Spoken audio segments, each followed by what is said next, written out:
Hello, this is Christian Idealism. This was an unannounced stream, so I wasn't even planning on this on my way back because I just got back from adoration. So this is a late night sort of thing. If you're listening to this now, great. If you're not, it's fine too. It's Thursday night, so a lot of people probably have work tomorrow, and I do as well. But I'm going to be doing this because um, this needs to get addressed. What I'm about to go over is an article that was published um, by two individuals named Chris Stockman and Will Hess. So I'm going to share my screen and I'm going to read it line by line, try to understand where they're coming from, and then give my thoughts on this.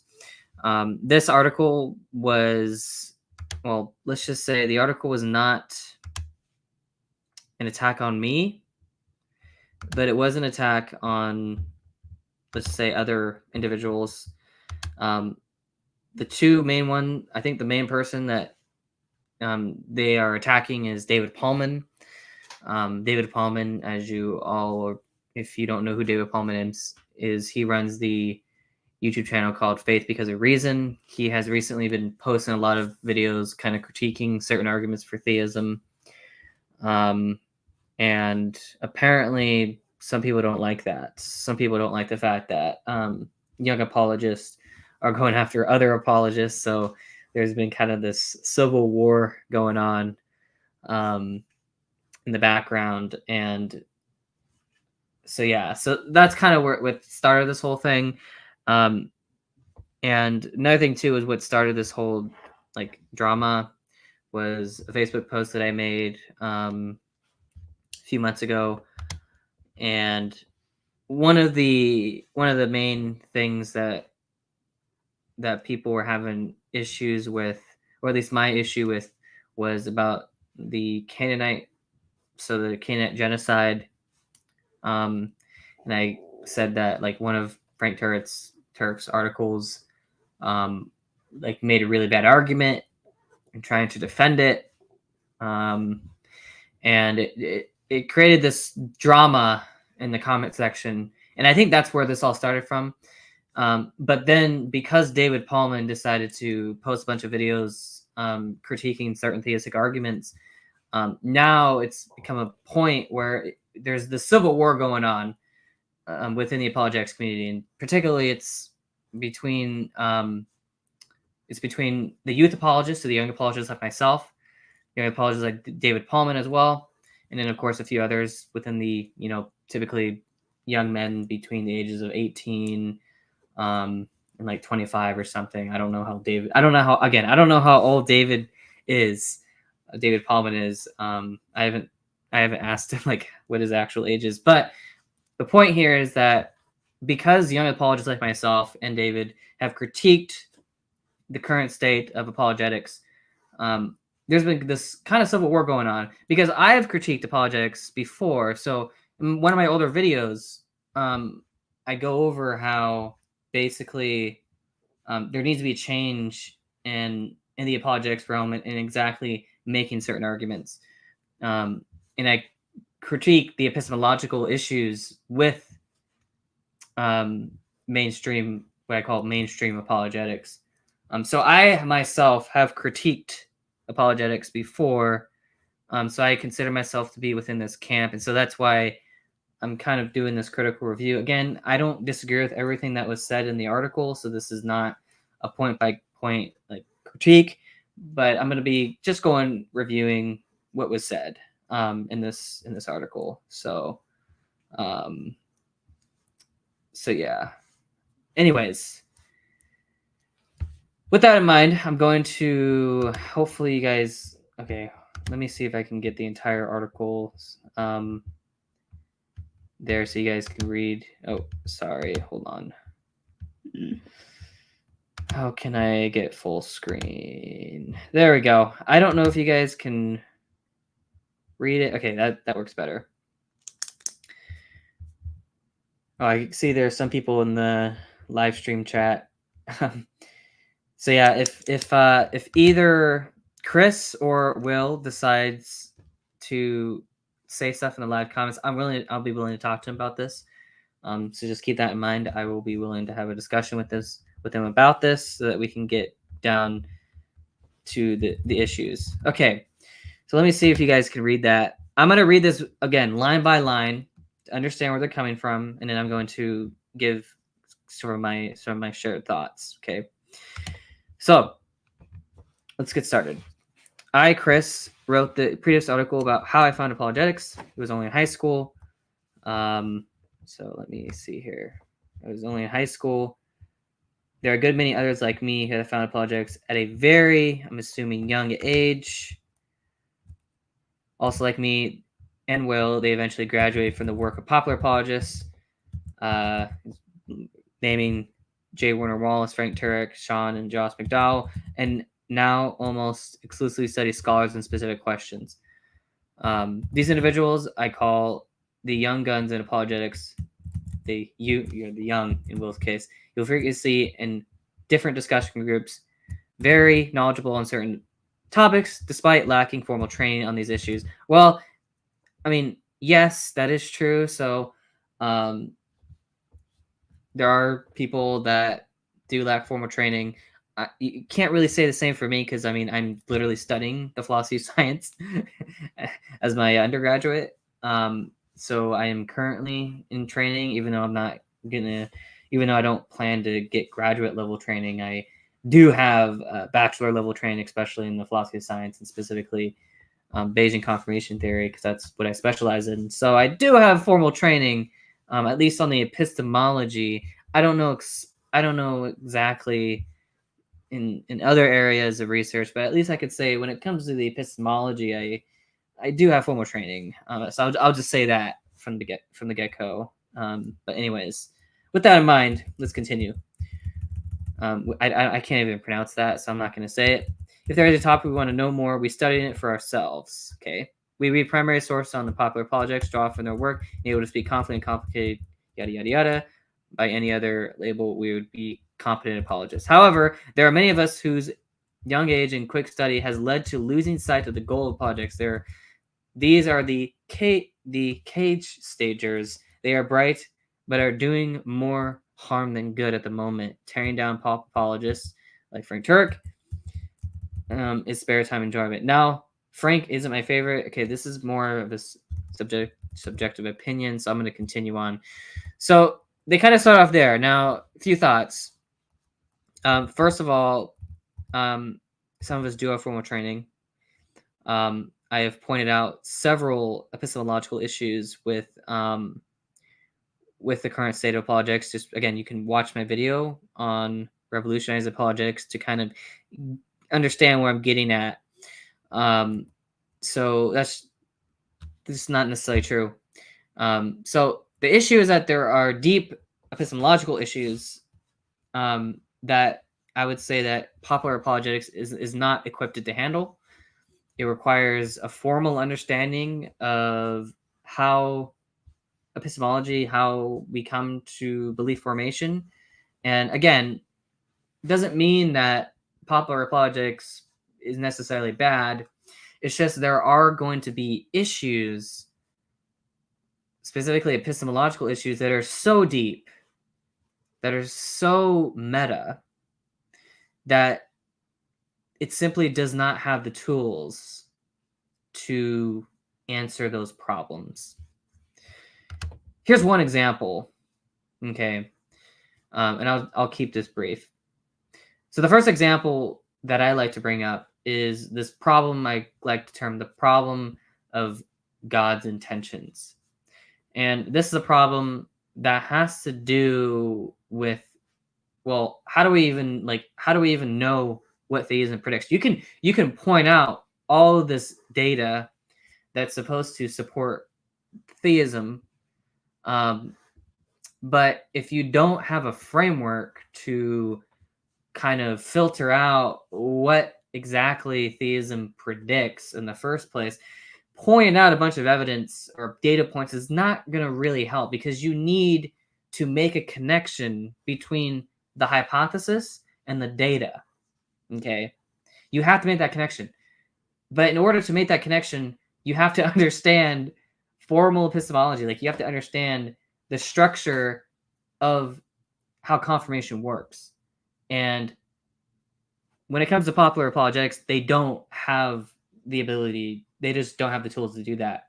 And they certainly wouldn't have the ability to give a detailed answer, and like if they only have like 2 minutes to respond to a question, they're not going to be able to give an answer like that. They're not going to be able to understand. They're not going to be able to explain the formal structure of Bayesian epistemology in 2 minutes. It's just not going to happen. But yet that is an epistemological issue that popular apologetics is not equipped to do. And so what needs to happen is you have to change the framework that popular in this case popular apologetics is using, right? You can't just like give a 2-minute answer to a very complicated epistemological issue. So you have to be, so what I'm saying is you're gonna have to kind of go a Joshua Rasmussen route on this. You're gonna have to try to come up with examples in everyday life that we can use to kind of explain how confirmation works, right? And then go from there, right? So yeah, what I'm saying is like the way that certain apologists have tried to deal with those epistemological issues just cannot be done given the methods that they currently have, right? And again, I could do a whole another stream about exactly what that might look like. I could do a whole different stream about like what are some ways that you could try to bridge the academic and the popular realm. But that's for a different stream. I'm not going to focus on that.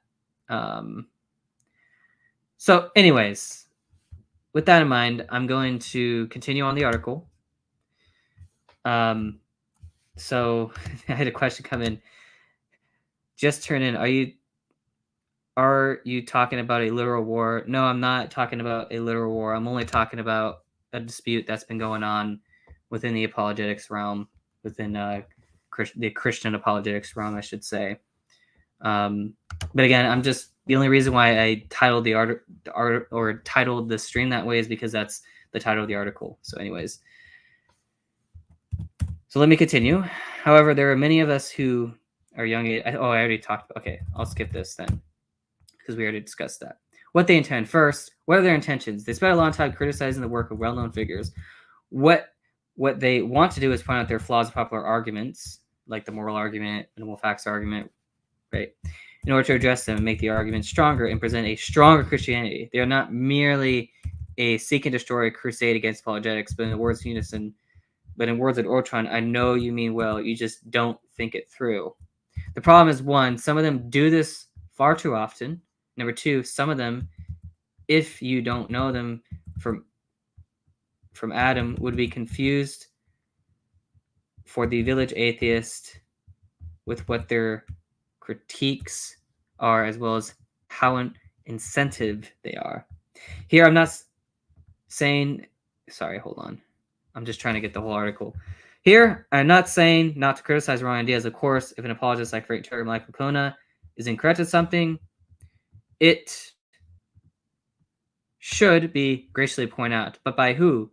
20-somethings with YouTube channels that nobody watches?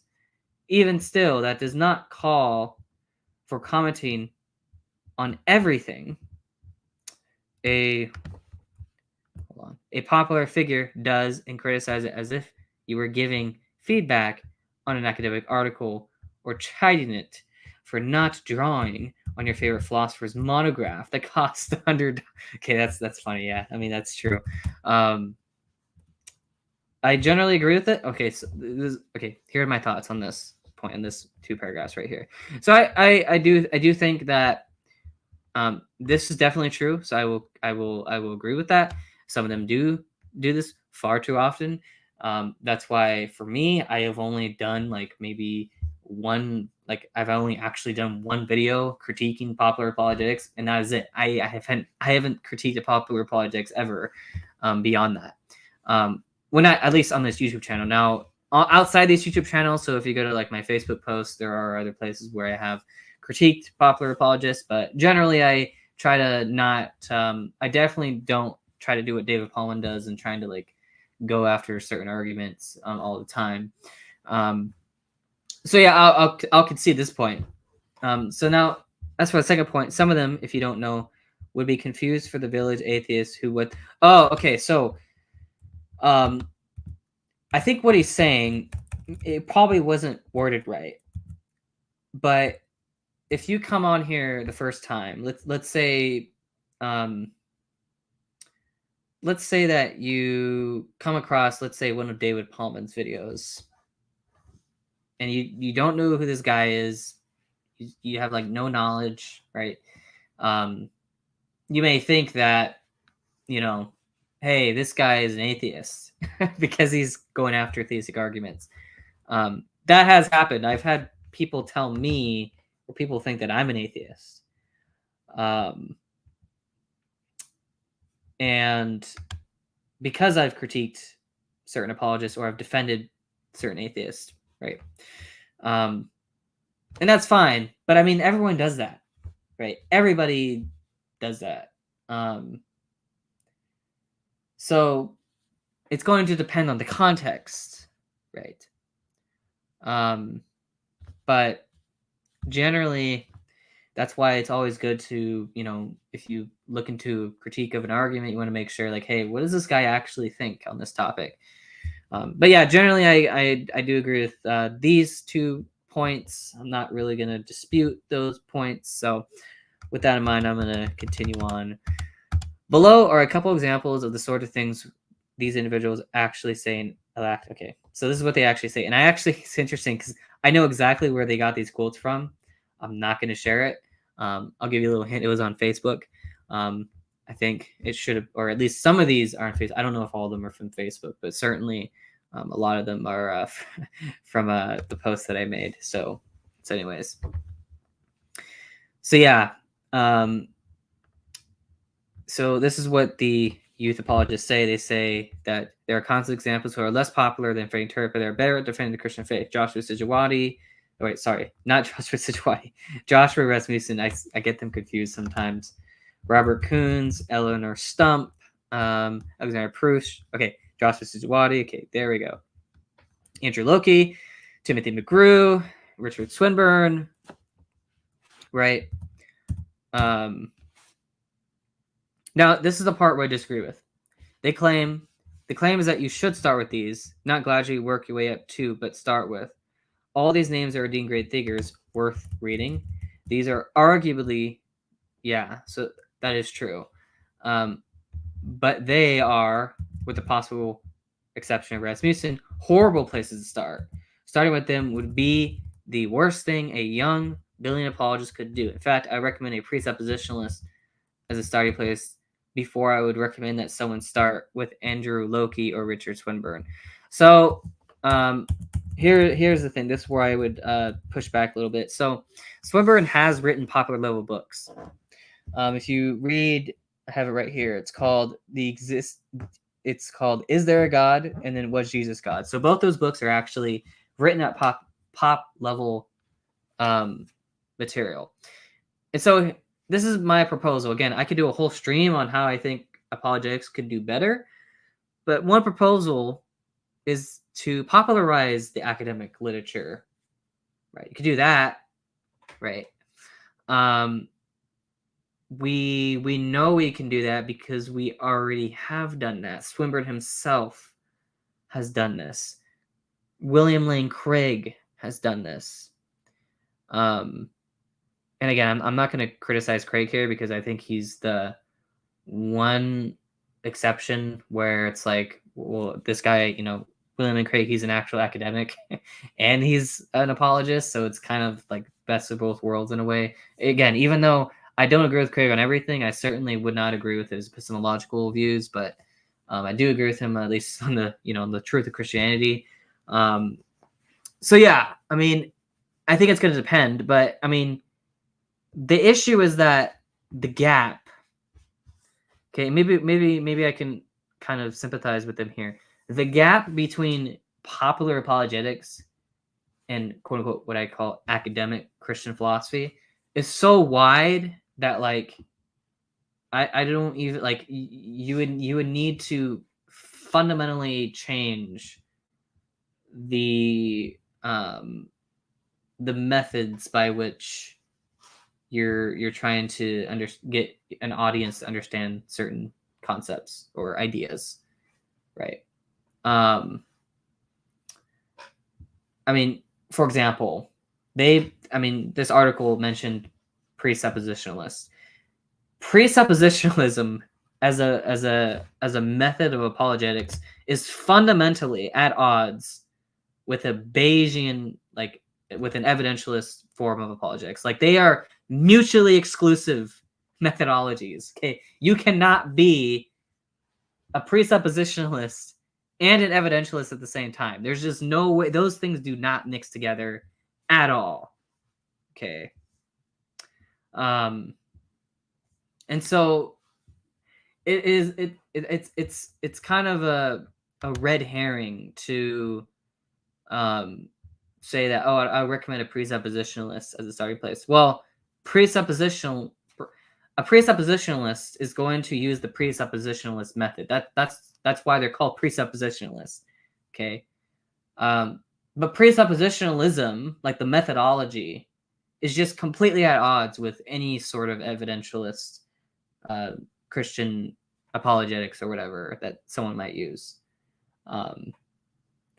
So I would say that if you're going to, and this is kind of my closing thoughts, at least on this. If you're going to start with someone, make sure that whoever you're starting with is actually consistent with the academic literature on the issue. Like, do not go to a presuppositionalist because they are not going to understand epistemology at all. Okay. They just don't. Okay, and I'll tell you that because that's what I study as my undergraduate. I'm literally studying the formal structure of scientific confirmation because that's, I studied philosophy of science. And I'm telling you right now, they are just totally, presuppositional is totally at odds with any kind of evidentialist epistemology. So I would say that if you're going to go to someone, make sure that the person that you're going to is actually consistent with what the academic literature or with what academics have said.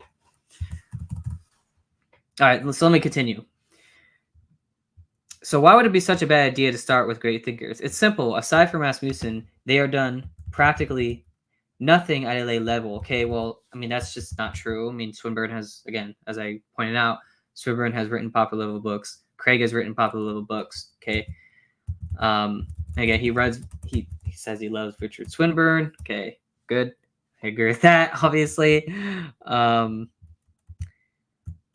But he is a chore to read as he is a prime example of a brilliant mind with poor pros. Someone who just wants to be equipped with how they can give a simple answer to, say, a coworker's claims of corruption in the Bible does not need to read any of the great minds. More on that below.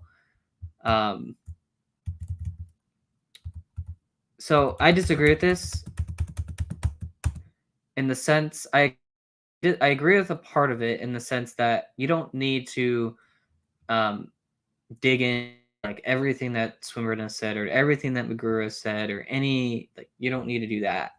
But what you need to do is you need to have some familiarity with the issue at hand, right? If you're going to be able to answer some coworker's question in regards to something, right?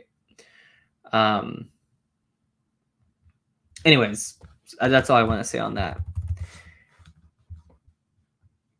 Now, then he goes, let me continue. So he says, now these young apologists aren't all bad. They have gotten deep in academic literature and arguments for God. Okay, good. But they have begun mistaking the tree for the forest. I would wager that 99% of people who listen to apologists will never examine each tree and study it to its roots. Rather, they will set foot in the forest, and that is all they need. Their faith is edified not by the academic study of the answers, but by the fact that there are such answers and that some people will study deeply.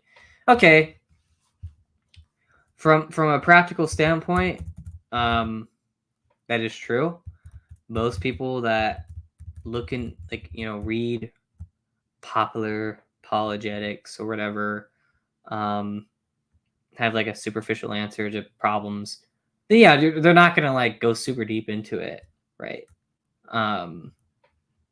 Like, I mean, for example, like classical theism has like there's a whole literature in classical theism, and classical theism is like one response to the problem of evil, right?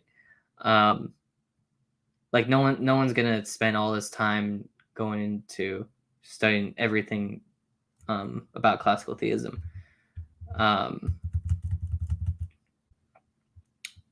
It's interesting because they said they set foot in the forest and that's all they need. I think it depends on the situation. I think it depends on where someone is. I know for me, when it came to the problem of evil, I thought that Clay Jones was, for a very long time, I thought that Clay Jones kind of answered it, but then I got more deeper into the academic literature and I realized that there's a lot of problems, and so I had to get deeper and deeper and deeper. And obviously now, if you've listened to some of my stuff on the problem of evil, I think it's not a problem anymore. Just, I'm not going to get into the reasons why in this stream, but again, you can listen to my most recent debate on that topic. But yeah, I mean, I had to get really deep. Like I had to get to like academic level stuff. And like, I think it depends. So again, it depends on the context. For some people, they have to go really deep. They have to get to the bottom of the barrel type of thing. Others, they don't really have to go that deep at all, right? So I think it depends. But anyways, here's the next quote. This is not the case. This is not a case of people hating on Frank Turek for no reason. We want to raise the quality of philosophy religion discussions. When has Frank Turek been billed as an expert on philosophy religion? Who in his audience have ever even heard the term philosophy religion? Why anyone is looking to Frank Turek as a philosophy religion is a mystery to me. This is not like tearing down the reputation of a high school pitcher for not hitting 90 miles per hour in the first ball, right? Turek is an excellent apologist because he's an evangelist, not a professional philosopher, but an evangelist. He is focused on sharing the gospel to lay people. Okay, it's fine.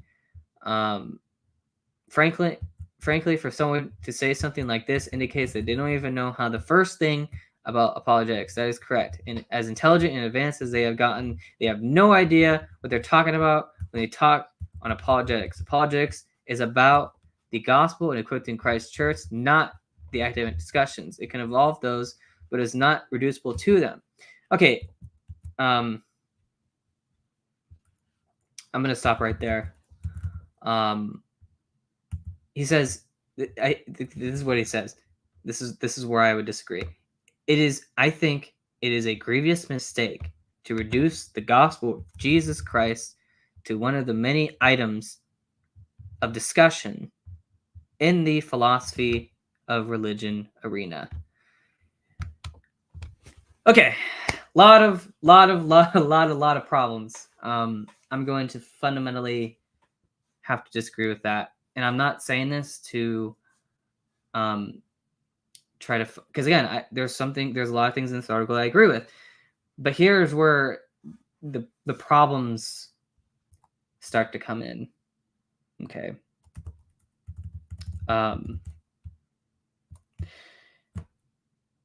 The issue is that Christianity, okay,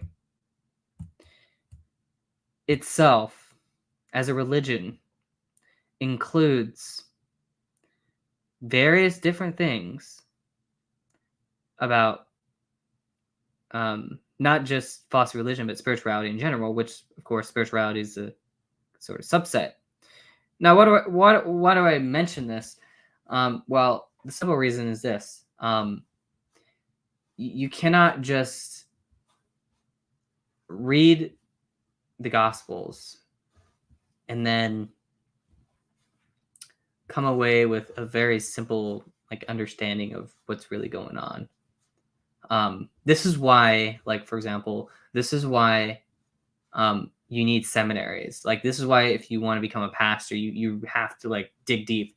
This is why we have scholars that get like so deep into the text that like they're literally doing things at an academic sort of level.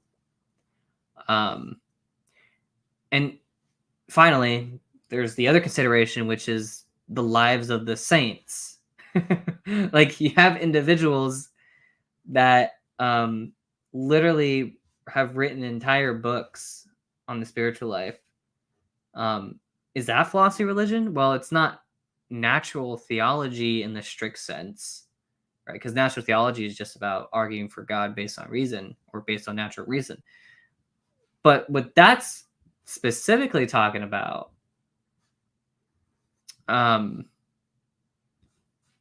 spirituality is a subset of philosophy religion. Like there is no, you cannot get outside of philosophy religion. It's not possible. If, or at least I should say, Christianity is a subset of the philosophy religion. Okay. You cannot make a distinction. Now, what you can make a distinction of is being a Christian in the lay sense. I mean, you read your Bible, you pray, all this stuff, right? But then you're not like a scholar. You're not a pastor. You're not a priest. And I'm not, again, you don't have to be a priest or a pastor in order to be a Christian. That's not what I'm saying. I know a lot of Christians that don't read their Bibles, that often. And they don't really get into the literature at least too deeply. So there's a sense in which, like, okay, I can agree with it in the sense that you don't need to have this PhD level understanding of theology in order to be a Christian, right? Or to understand the gospel message, right? You can understand the gospel message without having this PhD level. Like you can understand and grasp this idea, like, hey, I need to make Christ a part of my life. You can do that. You don't need a PhD level understanding or graduate level or even bachelor level understanding of theology to get there. However, when it comes to if you really want to get deep, if you really want to understand the material, you're gonna have to do that academic study. Okay, you just have to. There's no avoiding it. Okay.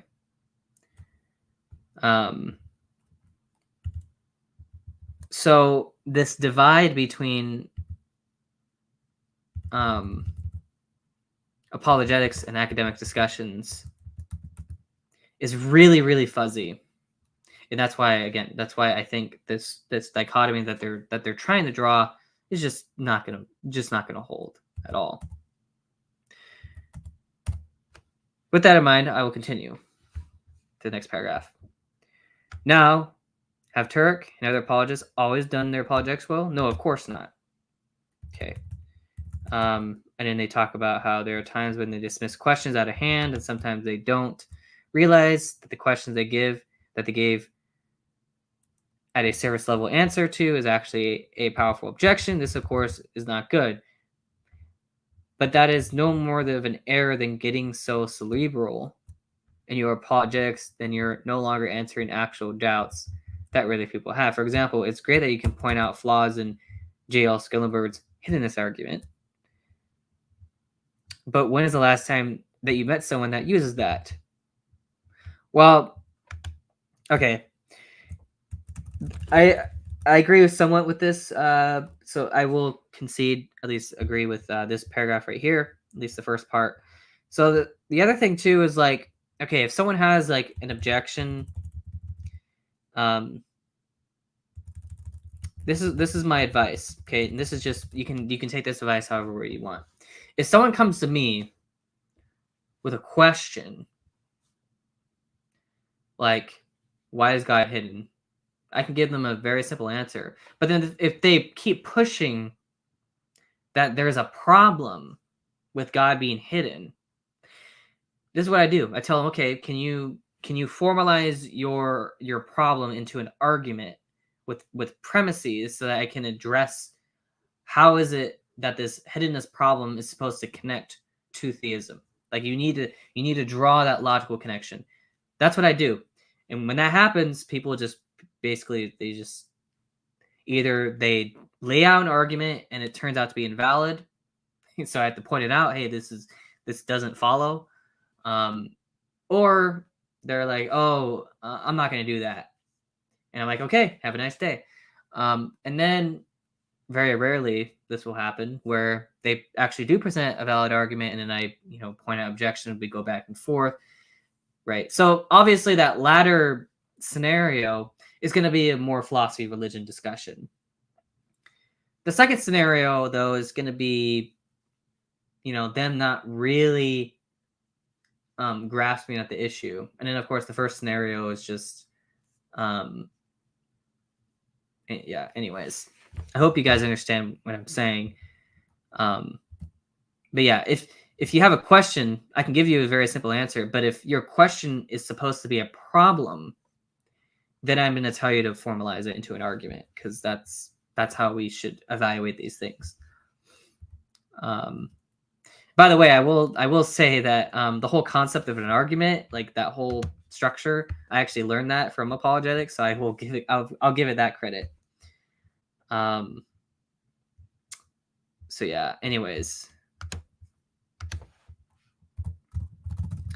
I'm gonna skip a little bit. So now, have Turk and their apologetics always done their apologetics well? Of course not. Okay, we already addressed that. Christian apologists aren't preparing people to be academics, but this young fellow thinks they should be. If Stephen apologists spent more time teaching up and coming Christian apologists how to respond to the likes of Graham Moppy, J. Sobel, Evan Fales, they wouldn't ever have to bother teaching them how to respond to the likes of Dawkins, Hitches, and Dillahunty. Showing the flaws in bottom tier atheist objections to Christianity borders on being a waste of time. I actually agree with that quote. So what does the article say in response? He says, don't you know what it's like to be in conversation with a skeptic when they bring up Sobel's Bayesian argument against the resurrection or quoting Oppie's arguing about gods? You don't. Yeah, me neither. I talk with skeptics regularly in person. And the likes of Graham Moppy, J. Sobel, and Ever Fails have been mentioned in some total never. So why should apologists prepare the younger generation to counter those arguments? There is no need. Apologists such as Frank Turek have done just fine equipping lay people to counter the rhetoric and the few arguments given by the new atheists, Dawkins and Hitches. And of course, they bring up Matt Dillahunty as well. As strange as it apparently sounds to these young guns, they did it by showing that the things these figures say and pointing out factual and logical mistakes. Sometimes it is that easy. So yeah, I'm sorry, but this is where I can agree a little bit in a sense that yeah, it's easy, but it's also so two things. Number one, it's very lazy to do that. Okay, that's the first thing. It's very lazy when you only have to look at the objections to Dawkins and all the the new atheist types. But here's my second thing is the more important point I want to point out here. And again, this is not what I'm going to say is not a critique of the article, but this is more of just of a general way you can think about this. Okay. When I read, and again, people can, maybe some theists would actually agree with me on this, right? When I read Graham Oppie, Paul Draper, Jate Sobel, those kind of figures, right? When I read them, I actually like reading them more than I do the new atheists, like, you know, Richard Dawkins, Hitches, Matt Dillahunty, right? If I read a new atheist book, I get really turned off by it versus if I read like an academic atheist book. And I think the reason that is because the atheists, the academics, again, the atheist academics in this case, you know, Graham Oppie, Paul Draper, those kind of fellas, they have to, when they write their material, they have to write out their arguments in logical format. So basically, they cannot insert things that are completely irrelevant or don't make any logical connections with anything else they're saying. Okay. And I mean, that's just the nature of analytic philosophy. If you're writing a philosophical paper, you have to make sure that what you're writing makes sense. You have to make sure that the structure of your argument, that the structure of the point that you're trying to get across actually makes sense. That the propositions and the sentences that you're putting together logically connect with one another so that you can actually like present, hey, this is my argument. The new atheists, they don't do that. What they do is they go on these long rants about how religion is bad for society, how sort of just all kinds of things. And they don't at all, like, when they write their materials, they don't at all try to make what they're saying actually coherent in any meaningful sense. And what I mean by coherent is I mean that they don't try to show the logical connections between what they're saying.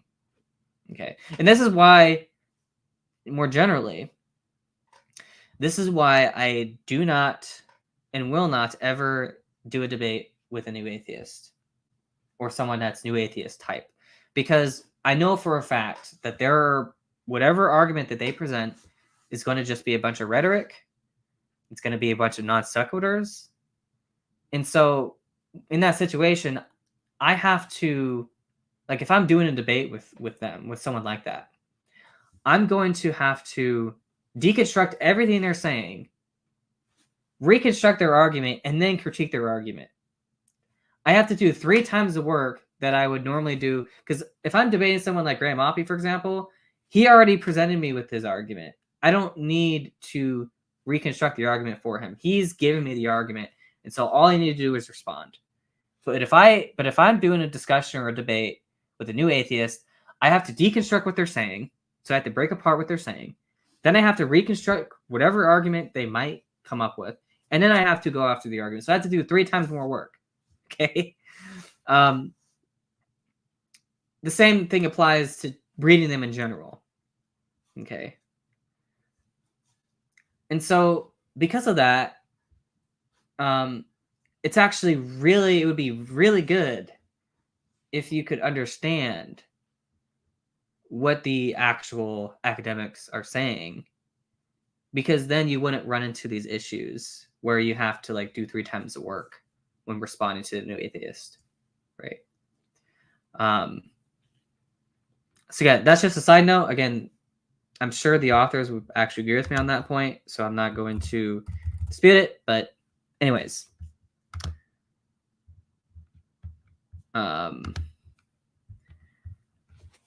okay, let's continue. They say, if you are not trained to answer the questions and objections you are actually going to face, then you are not training for apologetics. You may be sharpening your thinking or testing yourself, but it is not apologetics that you are doing it. A good Christian thinker, okay, I don't know what that's supposed to say. Anyways, Okay, this is what they say. There's a more serious problem here, though, that I believe this indicates a heart issue at this problem. Final line. Showing the flaws in bottom-tier objections to Christianity borders on being a waste of time.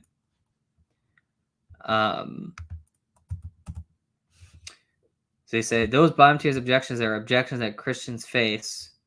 For the overwhelming majority of people, the bottom tier is the only tier. The people that you just run into the street or college campuses aren't appealing to Rose. No, that's true. I mean, yeah, that is a good point. So yeah, I mean,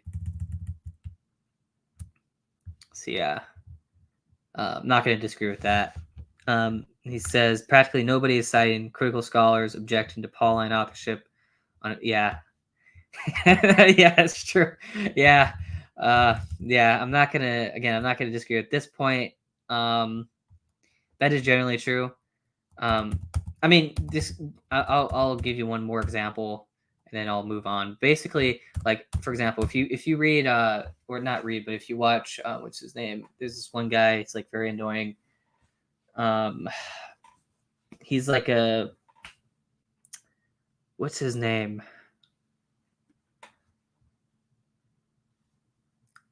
Andrew Tate. Okay, that's him. So Andrew Tate, believe this or not, I don't remember which video it was. It was like this YouTube short, but basically he like presented this what's it called?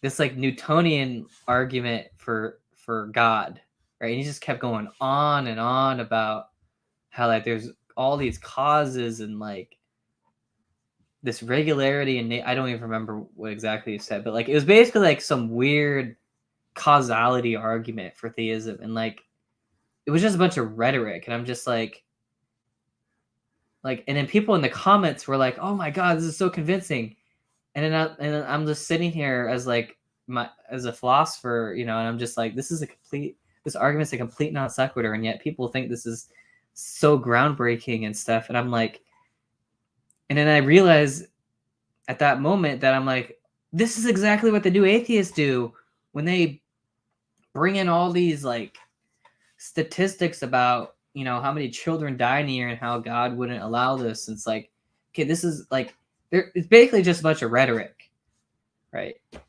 But yet rhetoric could actually like be very like what's the word, like it could actually be very convincing if you don't have a way to filter out what someone is saying through the lens of logic, then it's gonna actually like sound super convincing. But again, as a philosopher, because I have to filter everything through the lens of logic, it's just not going to be the rhetoric is just going to be filtered out by whatever an argument that someone might make, right? So yeah, I mean, that does happen, and that's just because most people just don't do philosophy. That's the main issue. That's the main problem. People like they just but yeah, I just want to bring that up because I mean it happens on both sides. It's not just the new atheist type. There's also certain theists out there like Andrew Tate that will like bring in all this rhetoric and stuff. But anyways, just a funny example I wanted to bring up there. But yeah. Okay, so it says, so your friend challenged you on good people suffering, but don't worry, the apologists are here to help. They're saying show the flaws in that objection is a waste of time. You older brother went off to college and heard a professor at science has removed the need for God. And now it's Thanksgiving and he's an atheist. Answering your brother, a waste of time. Your little sister is here in school. Okay, so I would disagree with this because generally if someone deconverts for that reason, they need to be like talked to. And it's actually like really helpful if someone like has formal understanding and logic and reasoning and epistemology so that they can address these issues. So again, it's gonna depend on the situation. It's going to depend on context. I haven't personally dealt with this in my personal life because I mean everyone that I know is a theist. The only people that are the only people that I know that are like actual atheists, like as in the believe that there is no God type of atheists. I've only found those in like my philosophy classes, and that's it. Other than that, like most people are kind of either theists or they're like basically agnostics, at least on paper. So, anyways, these scenarios are all too common, and we all know that. Despite these objections being low-hanging fruit, answer them means everything in the world. Why? Because it means everything to the person you are answering. Okay, but again, generally, I would say that if someone has those objections, then they should be talked to. Okay, there should be some kind of life coaching going on, or at least like some kind of worldview coaching going on if someone has that problem. So yeah, that would be a kind of another solution I would have, which is like maybe we should, focus more on a relational aspect when it comes to these problems. But anyways,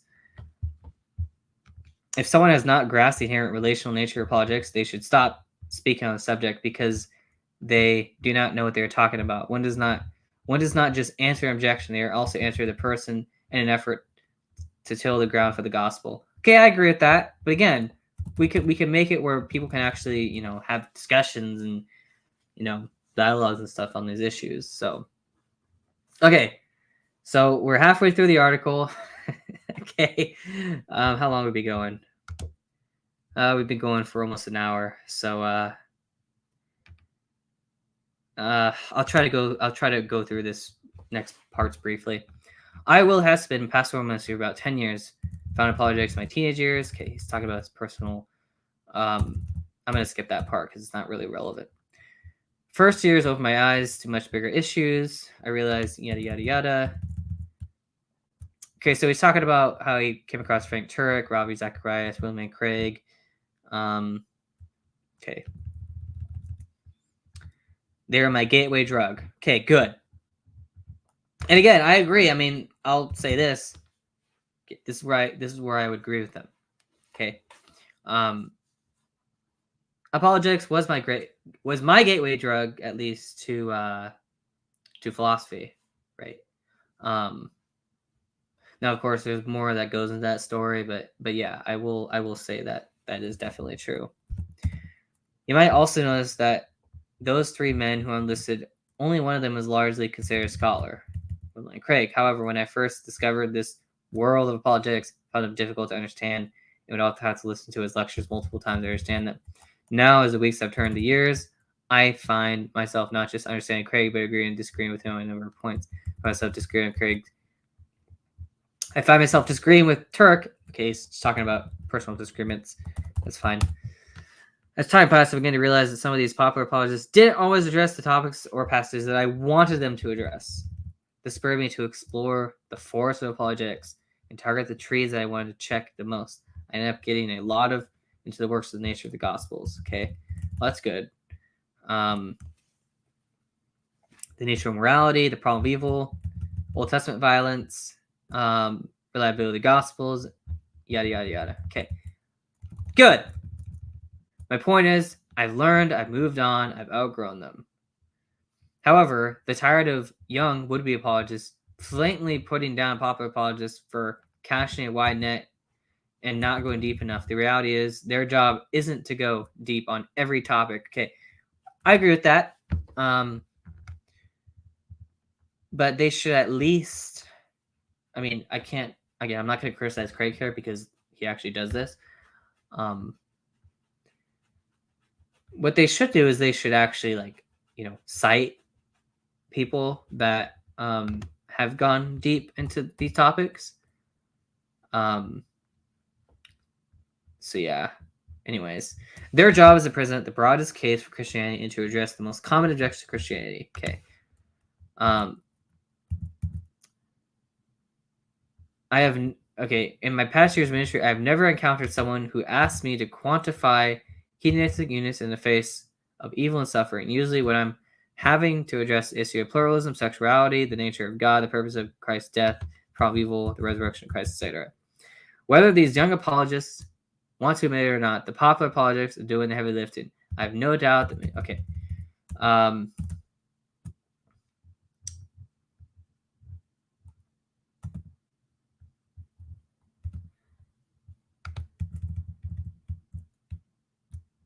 These budding apologists who are upset that J. Warner Wallace isn't responding to Kant's argument against miracles or Oppe's thoughts and ontological arguments need to have a serious reality check. Nobody cares. Okay, well, okay, here's my thing with this, which is I don't know where they're getting this from. Okay, I don't know. I don't know where in the world are they getting this idea that Jane Warner Wallace has to respond to like actual academics. I don't know where like where are they getting this from? Like, I mean, I know where they got these quotes from, but I don't know where they're getting this inference that the popular apologists have to respond. That we think that again that the youth apologists like myself think that it's appropriate for popular apologetics to respond to academics. I don't know where they're getting this from. I would like to see where they're getting this from or how they're drawing this inference. Like, I want to see the logical connections because it's not very clear to me where in the world anybody has made this point. And the reason why I say this again, is because this is a complete straw man of the position that young apologists like have. Okay.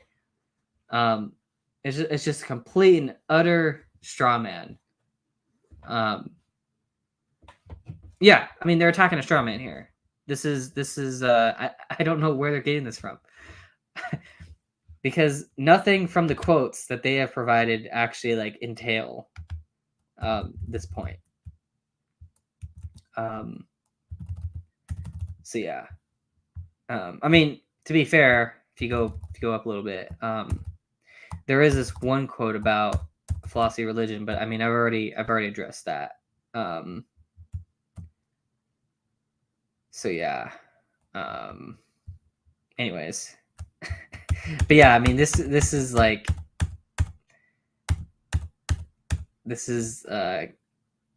a complete straw man of the position. Because I think what's going on is basically when people say that it would be nice if apologists trained people to respond to academics, what they mean by that is that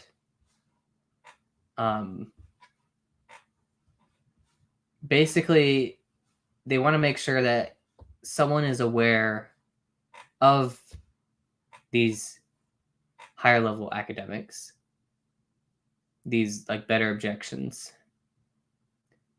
so that they could be more humble in how they approach it, right? That would be the charitable way. Now, I understand you can kind of get the implicit assumption that we think that, oh well, the popular apologetics have to respond to academics, but the issue is like, if you, for example, like Mike Licona, I mean, again, I don't agree with him on everything. I certainly don't agree with him on his views on the Gospels. Like, I would take Lydia McGrew's view on that, but like he's both an academic and an apologist, right? He's written apologetics books, but he's also like within the field itself. Those are the people that we need, right? We need people like Craig. We need people like Rasmussen, like Mike Licona, and anyone that is in both realms. That's the ideal, right? That's what we want. Because they're aware of the kind of higher level, the higher order arguments, right? But J. Warner Wallace, I mean, he's not an academic, right? So why would we expect him to address academics if he's not in that realm, right? So again, this is just a complete, like, I think there's a straw man. But anyways, that's right. Let that sink in for a moment. I'll give you a minute to clean. Okay, whatever. So he's talking about how nobody cares. You can complain, shake your fist, scream, yada yada yada. Just because someone isn't interested in a topic that only you and maybe some I was interested in doesn't mean they're all ignorant chimps.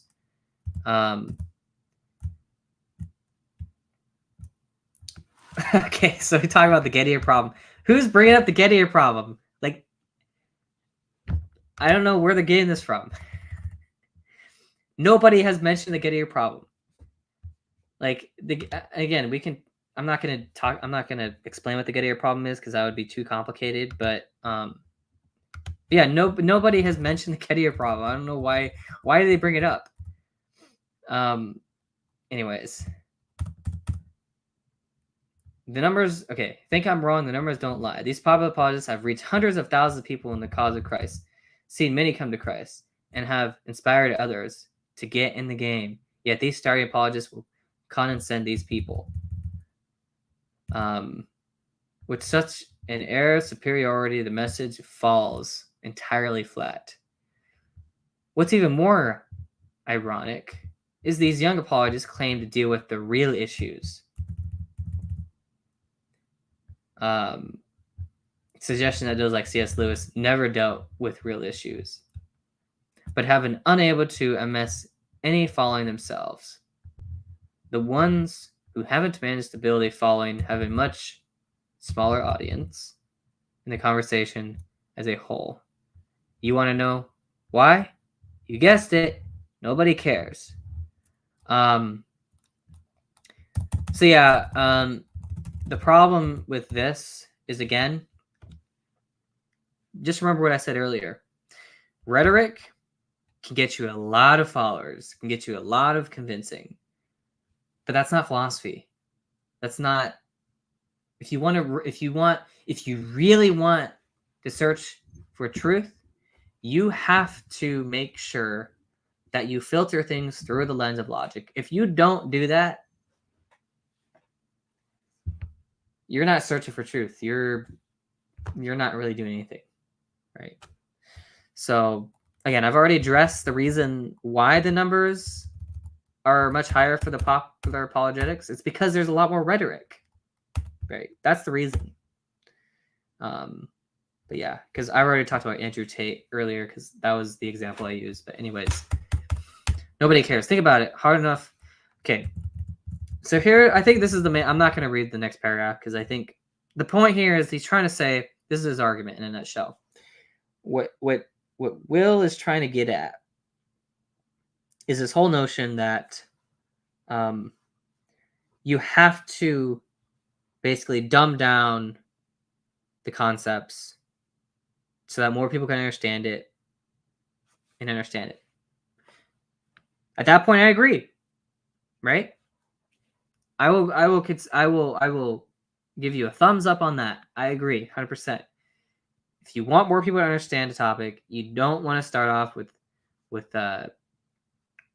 like top academic level stuff. I mean, imagine if you were watching, like, let's say the Science Channel, and some physicist guy comes on the scene and he just starts giving you a bunch of equations, and he starts like explaining, like, certain things.